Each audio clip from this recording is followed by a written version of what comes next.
Hello everyone, welcome back to Mr. News Art Class. It's wonderful to see your smiling faces today.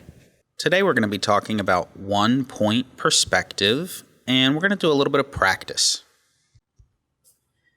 This word perspective is really important, and you've probably heard it before. You probably hear people tell you that you need to look at something from somebody else's perspective sometimes.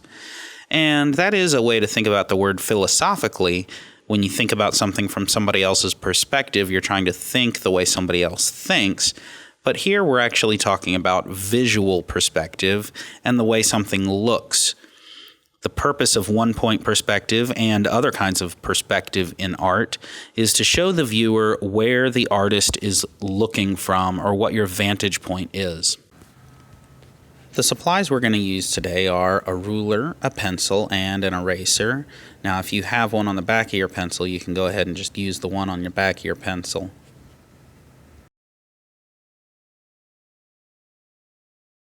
There are three different types of lines we're going to need to make today, and those are horizontal and vertical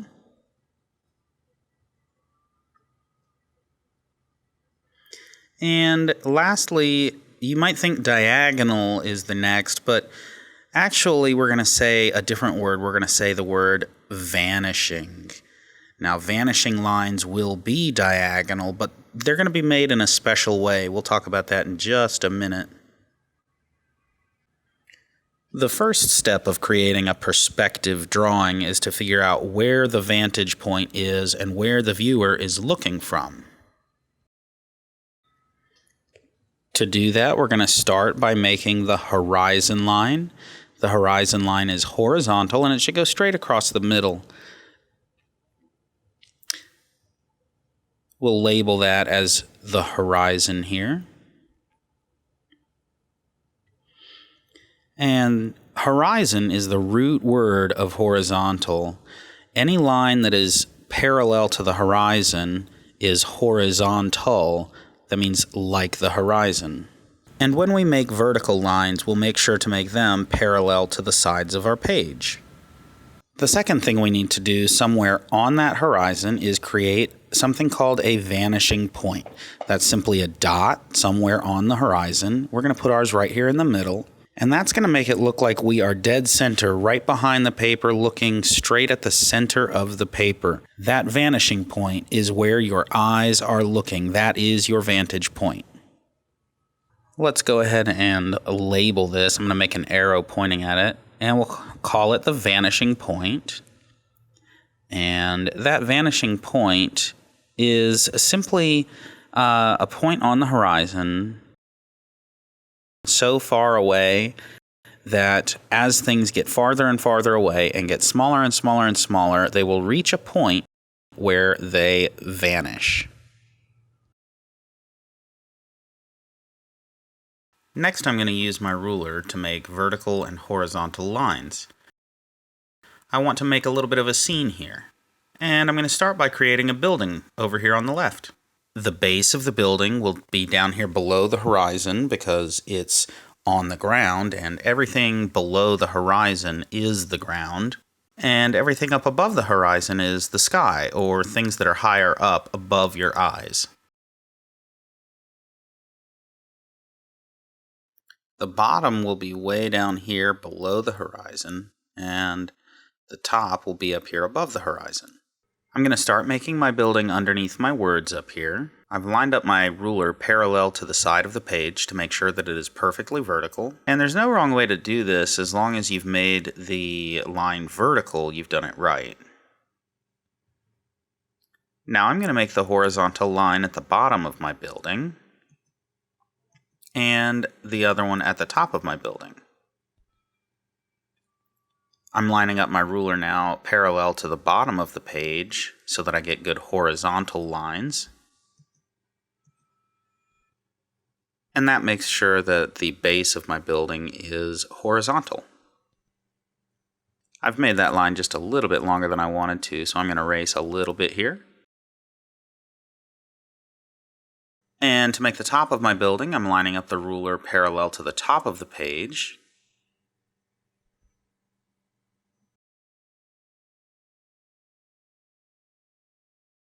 And then we finish the building by making the other side of the building. So as for right now, this just makes a rectangle, but eventually we'll make it into a three-dimensional form. Now, if I was trying to make this perfect, then I would use something known as a T-square. A T-square is just like a ruler, except that one end has a perpendicular bar that you can use to line up on the sides and tops and bottoms of your paper to get perfectly horizontal and vertical lines. But since this is just a practice, I think I'm fine with just a ruler. Now, my building is not transparent, it is opaque, which means I need to erase this part of the horizon that is hiding behind it. That's by the rules of overlapping. Whatever's in the back behind something needs to be erased instead of being drawn over top of it. Now, that's just the front face of a building. Or when I say the front, I mean the part that I'm looking at. I'm looking directly at this side of the building. However, there's going to be another side of the building that moves away from me off into the distance. So like this is a corner of a building, and then the other side of the building is going to go towards the vanishing point. That's why we call it the vanishing point. Things are going to get smaller as they move that way. I'm going to do two vanishing lines. Vanishing lines are the only type of diagonal lines we're going to make. I've got a vanishing point here, and the definition of a vanishing line is any line that points towards the vanishing point. I'm going to draw this kind of lightly because I know I'm going to erase part of it later. But there, that is a vanishing line, a line from the corner of my building to the vanishing point. I need another one from the top corner.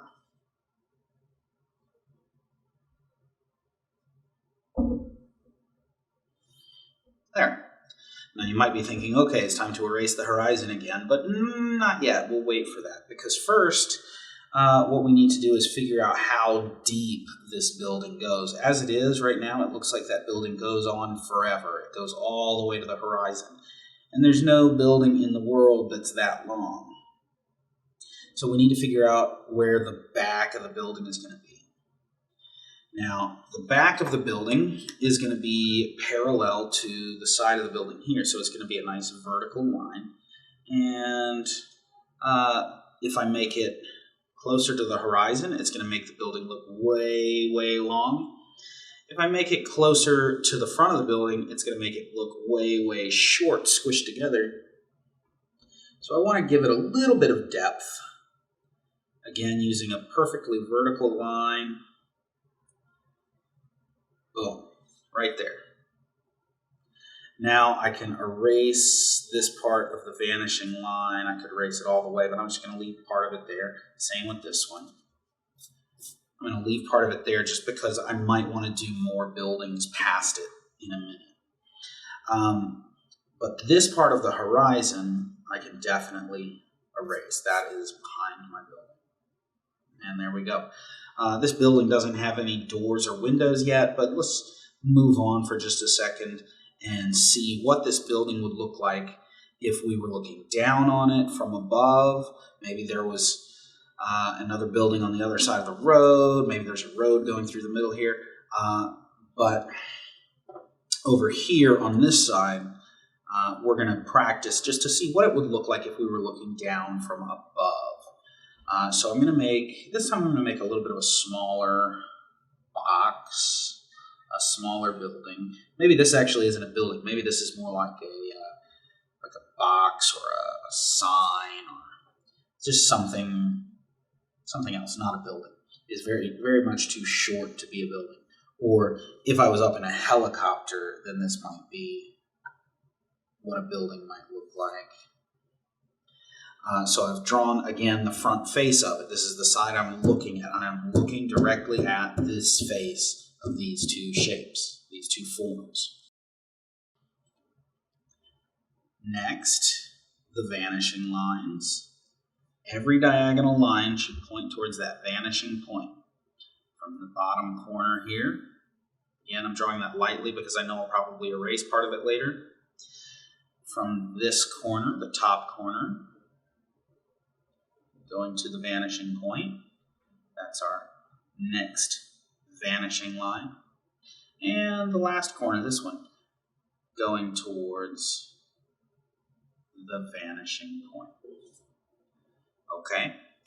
Now, with the first building here, we had to make the back end of the building, right? We need to do that here too. We need to figure out how deep we want it to be. But it's not just on the side we need to make the back. We also need to make the top.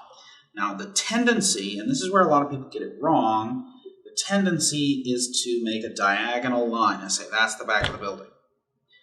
That's wrong. Don't do that.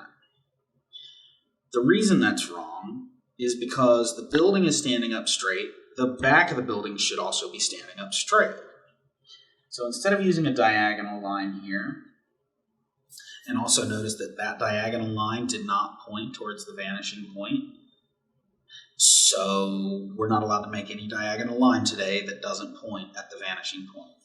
This has to be either vertical or horizontal or point at the vanishing point. All right, so let's do a vertical line parallel to the front end of the building. Notice that I made it between those two vanishing lines because those two vanishing lines encompass this vertical line. The next two vanishing lines, these two up here, they encompass a horizontal line, so I need the next line to be horizontal. Making it parallel to the horizon, which is also parallel to this top end of the building. There we go. I'm going to go darken those up just a little bit, just to make it more visible.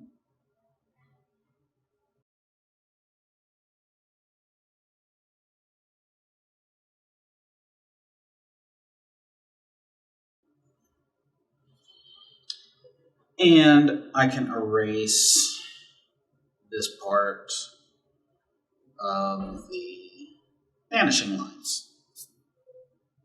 And so you can see that if I wanted to make another box behind it or another building behind it, because it's so short, I'm thinking of it as a box instead of a building.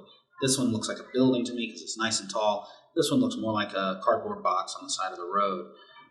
Maybe it's like a little, maybe I could put a bench in there. Maybe I could put I don't know, there's a lot of things it could be if I was actually going to make this into an exterior space. Okay. Well, if I'm standing in the middle of the road, then the road lines would converge this way. If I'm standing off to the side of the road, then the road lines would both be to one side or the other. But straight down from that vanishing point, I could pretend that I'm standing right here. This right here is where I'm standing. This might be my shadow if the sun is straight up ahead. But no, really, this right here, X marks the spot, right at the bottom, that is where I'm standing. Or rather, right behind that. I wouldn't actually see that point if I was standing on that point. The reason this is important is because I could choose, do I want to be standing beside the road? Then the road would be beside me here or beside me here. But if I'm standing in the middle of the road, then the road needs to cover both sides. It needs to wrap around this point. I think I'm going to make it where the road goes just to the left here. So, to do that, I need to make two vanishing lines. 1, 2. That's a very narrow street. You know, now that I think about it, that looks more like a sidewalk in front of the building. Maybe the street, maybe I'm standing right beside the street. Maybe this is the sidewalk and this is the street. So in the middle of the road, there would be a dashed line. I'm going to make big, long dashes here closer to me. They're going to get smaller and smaller and smaller and smaller as they get further away until it's just a bunch of dots and until I can't see them anymore. But this is a sidewalk, so I need some horizontal lines on it. That would be one block of the sidewalk. The next one, I don't want to do a diagonal line. I need to do a nice horizontal line. That's the next section of the sidewalk. Again, a nice, perfectly horizontal line. I'm just trying to make it perfectly horizontal. And these should get a little closer together as we get further back. So I'm going to start making the next one much closer because as things get farther and farther away, they get smaller and smaller.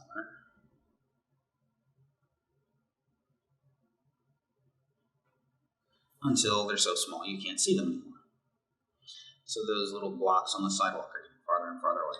And then if I was going to have another sidewalk on this side, I could even come in here with my ruler and measure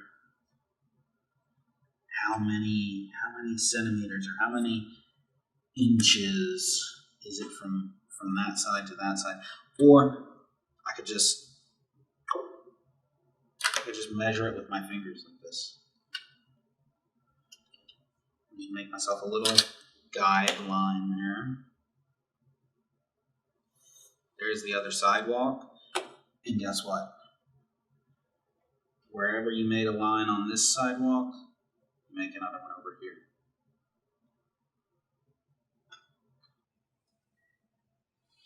Wherever you made a line on this sidewalk, you make another one over here.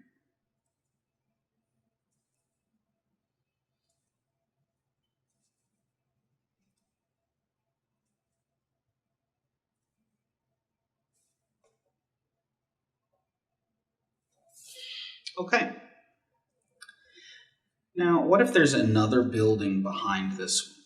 I need to use the same vanishing line here on the bottom, at least on the bottom of the building. Maybe I want the next building to be taller.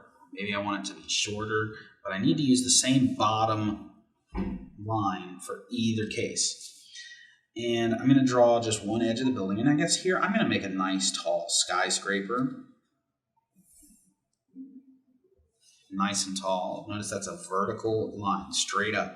And now I'm going to start with the top. The top of the building is going to be a horizontal line. And the other side of the building is going to be another vertical line. I'm just trying to line it up parallel to that side. And again, by the rules of overlapping, when I hit the top of this building, I stop because the rest is behind this building. But I also need to do the bottom of the building. Now here there's going to be a horizontal line for the bottom of the building. Notice that there's like a little space right in here where you could walk. That's called an alleyway between the two buildings. And notice that the vanishing line I used for the top of the first building is not going to work for the top of the next building because it's way up here. Because it's such a tall building, it's taller than the first one, I need a new vanishing line. And again, I'm going to draw my vanishing line kind of lightly because I know I'm going to erase part of it. Here, the horizon is behind my building. I know I'm going to erase that, so let's do it. Let's figure out how deep we want this building to be, just like the first one.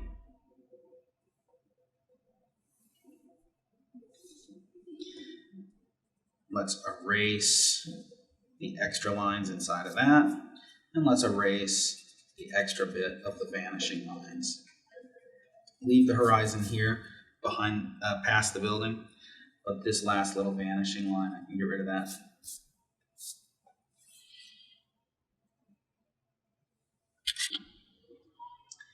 And there's one last thing I really want to talk about here before we move on, and that is shading.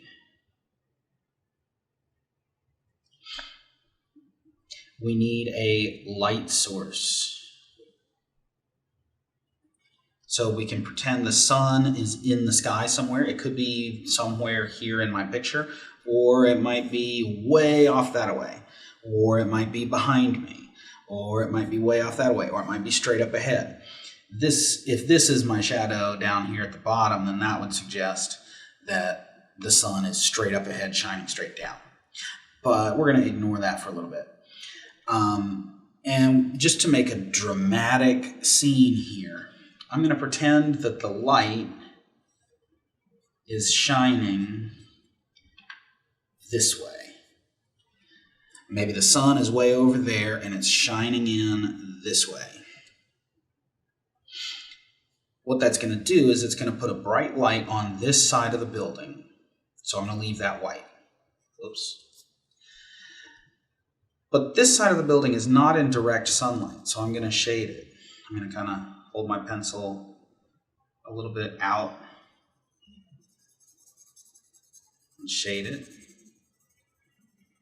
This is practice, so it doesn't have to be perfect. Just lightly shade it. This is still daytime, so it's still getting a whole lot of light. We don't want to make it too dark, but we also don't want to leave it white, because if we leave it white, then it's going to look like it's getting direct sunlight, and it's not, because the light's shining in onto that side of the building. And finish that up real quick. We need to do exactly the same thing for this building. That side is getting brightly lit. That side is just a little darker, so let's shade it in. With a sideways pencil like this, you can usually do it really fast. And again, we're not really trying to make it perfect. We're just trying to get the idea. If this was a finished picture instead of a practice, then I would be a lot more careful to get it just right. There. Now, we've shaded the buildings, at least on this side. I'm not going to worry about this anymore.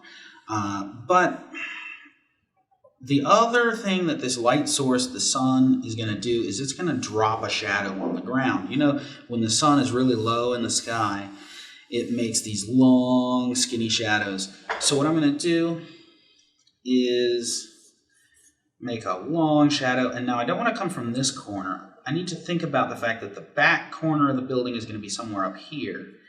So shining from that back corner,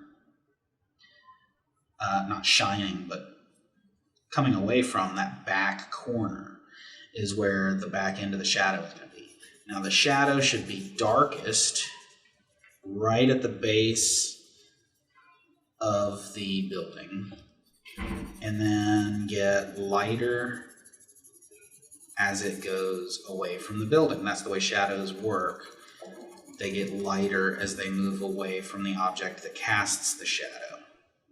So again, it's darkest right here at the base of the building, and then it gets lighter as it moves away from the sun.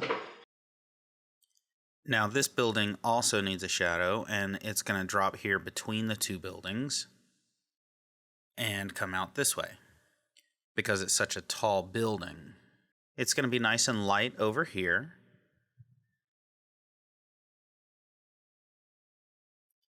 but super, super dark down in here. And there, that's a pretty good practice. After this, I think you've got the basic skills to know how to create your very own one-point perspective drawings.